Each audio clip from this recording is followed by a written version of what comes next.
Kийинки сөз Кадырбеков Нуржигит Кадырбековичке берилет. Assalamu alaikum, урматтуу өкмөт мүчөлөрү. Биринчи суроо. Эң кымбат нерсе улуттун саламатчылыгы. Дыйканчылык учурунда мурда биздин убакта аттын кыгы, уйдун кыгы менен эле жер семиртет элек. Азыр химиялык жер семирткичтер аябай көп колдонуп, ден соолукка зыяндуу продукциялар көп өндүрүлүп атат да. Муну ким контролдойт? Рак оорусу көбөйдү, ичек оорулары көбөйүп атат, өтүн алдыргандар, бөйрөгүн алдыргандар көбөйүп атат. Ушул жагын ким контролдойт, ким мониторинг кылат? Нуржигит Кадырбекович, бир эки ооз сөз.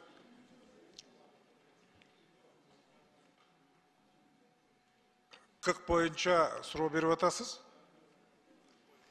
Жер семирткичтер боюнча суроо берип атасыз.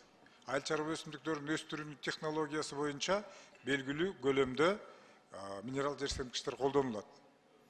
Биз Кыргызстанда өзүбүзгө технология боюнча керек боло турган минерал жер семирткичтин жарымын дагы пайдаланбайбыз.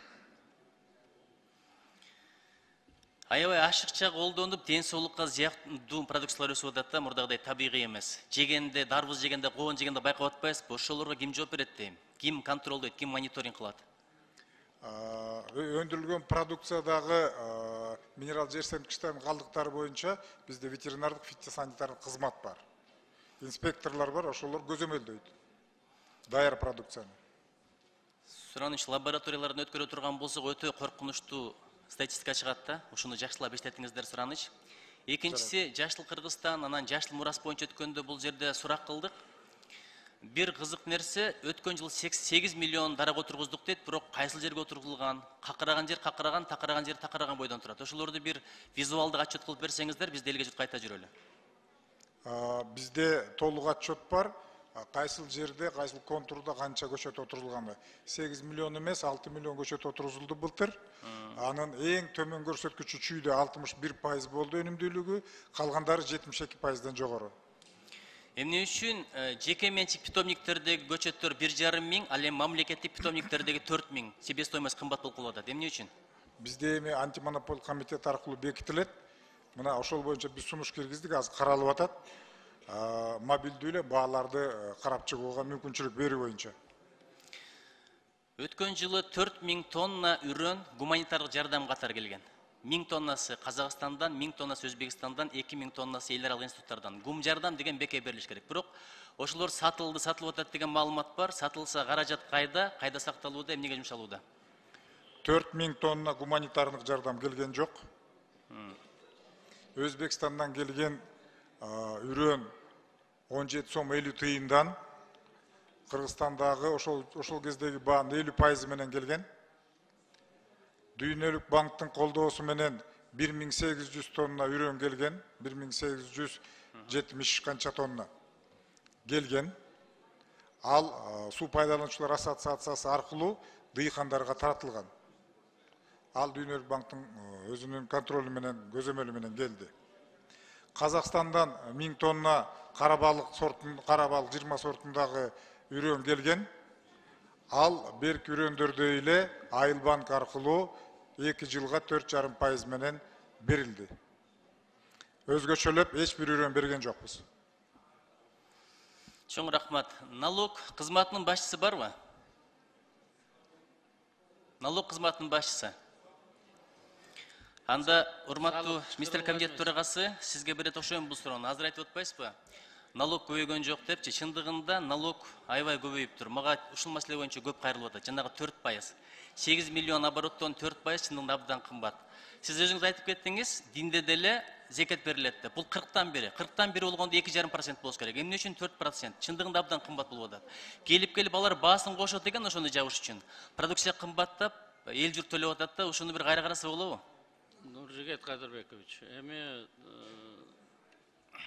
салык көбөйгөн жок дегенге мен сизге гарантия бере алам да, анткени мыйзамды сиздер кабыл алып атасыздар да, сиздер да окусаңыздар болот. 4% менен төлөйм десе анын өзүнүн эрки. Салык кодекси менен иштейм десе анын өзүнүн эрки. Биз эркине коюп атабыз ал бизнесмендерди. Анан дагы бир жолу айтып коеюн, бул эми милдет да. Пайда тапкан гана киши төлөйт муну. Бүт кыргыз элинин жоон терисин сыйрып атат деген сөздөргө мен кошулбайм да. Кыргыз эли семичке сатып алса да акча төлөп атат. Анан ошондон түшө турган кичинекей салыкты ал 40-тын 1 эмес 100-дүн 1-ин төлө десек төлөбөй атпайбы бүгүнкү күнү. Сиз менен азыр салык кодексин карап атабыз, 8 миллион сомго чейин таптакыр бошотуп салайлы деп атабыз. Бирок электрондук счет фактураны көрсөтүп койсун да, уурдалган эмес товар, кимден алганын бизге тактап алайлы. Биз ошо заводнанбы же вагон менен алып келген кишиден салык алайлы деп атпайбызбы? Мына тактайларды 1001 вагон Россиядан сатып келишиптир. А бизде жок учету. А биз аны көчөдө туруп аткан, тактай сатып аткан, суукта, ысыкта турган балдардан алып эмне кылабыз? Мага ошо 1000 вагон алып келген 5 киши бар экен, ошонун фамилиясынан алып коеюн деп атам. Анын үчүн электрондук счет фактура керек да. Кимден алдың десең табылат да ошонун арты. Изи. Биз карапайым элден эч кимден эчтеке жерден алган жок. 8 миллионго чейин албаганыңыздар бир жагы жакшы, бир жагы адилетсиздик табып калат экен да, анткени көпчүлүгү жолун таап атат. Мисалы 8 миллион өткөндөн кийин аял өзүнчө жеке ишкер, күйөөсү өзүнчө жеке ишкер болуп туруп, экиге бөлгөн фактылар бар экен да. Эптеп 8 миллион өтпөш үчүн. Андан көрө ага чейин деле, андан кийин деле төмөнүрөөк кылып туруп, бир деле кылып койбойсуздарбы? Балким 1-2% кылып. Нуржигит Кадырбекович, айла 6 болсо акыл жетөдү, аларга да жетебиз да. Биринчи иретте болайлычы баарын. Эми кеп анда эмес, кеп адилеттүүлүктө болуп атат.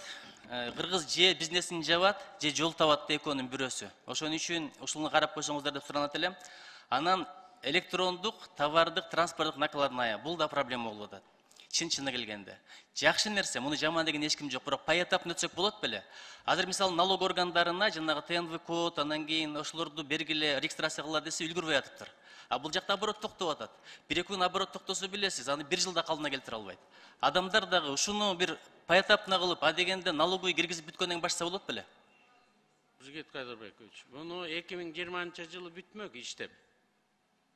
Биз азыр эми биздин пешенебизге ушу келип калды да, муну жазабасак болбойт. Байрактарды каяктан сатып алабыз? Эмне кылабыз?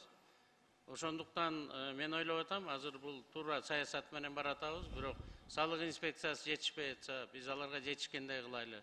Компьютерлер туура эмес, жакшы иштебей, жана электронный товар транспортныйды бере албай атса, аларды иретине келтирели.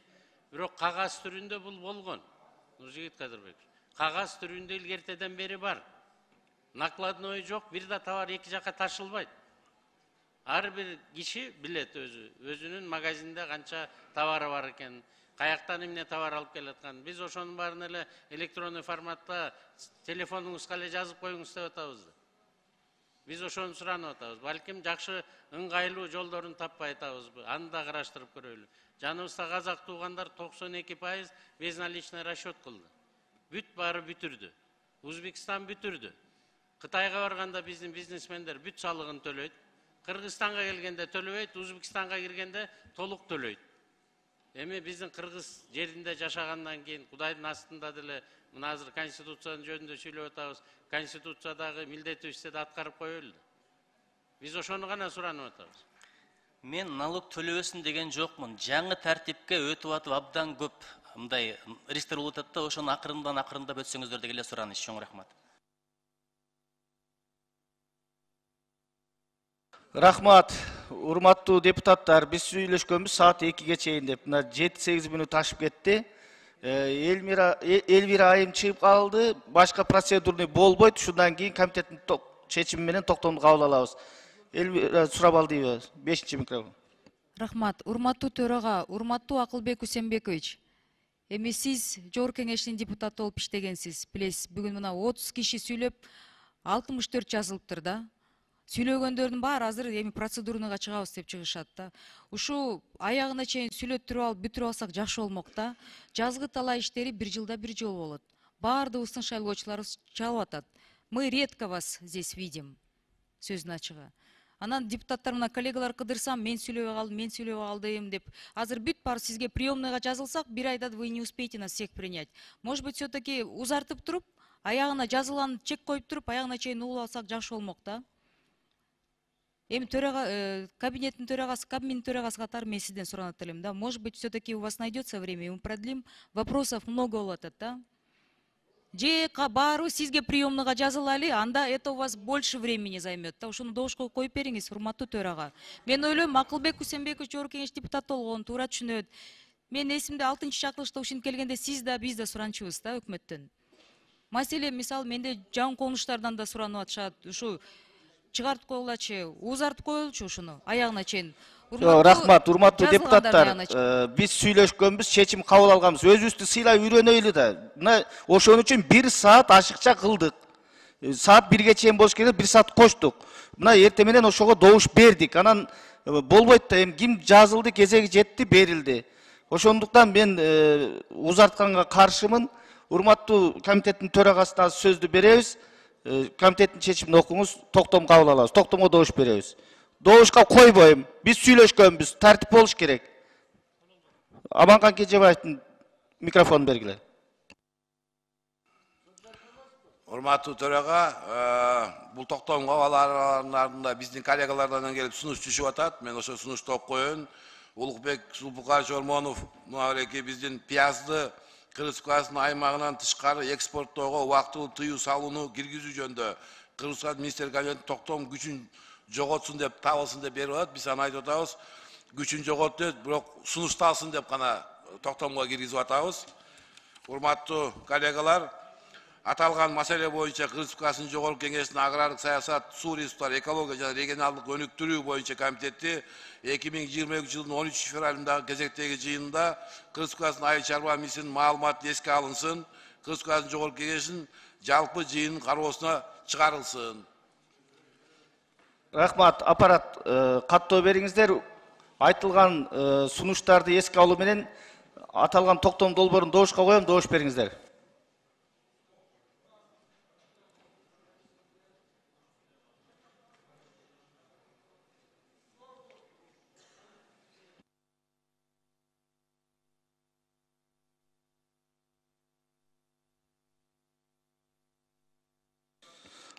Макул 64 каршы жок, бары 64 катталды 86, токтом долбоору кабыл алынды.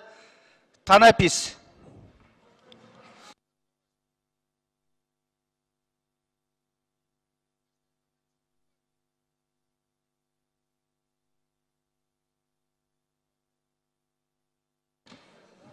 Урматтуу депутаттар, саат 3-кө чейин Танапис.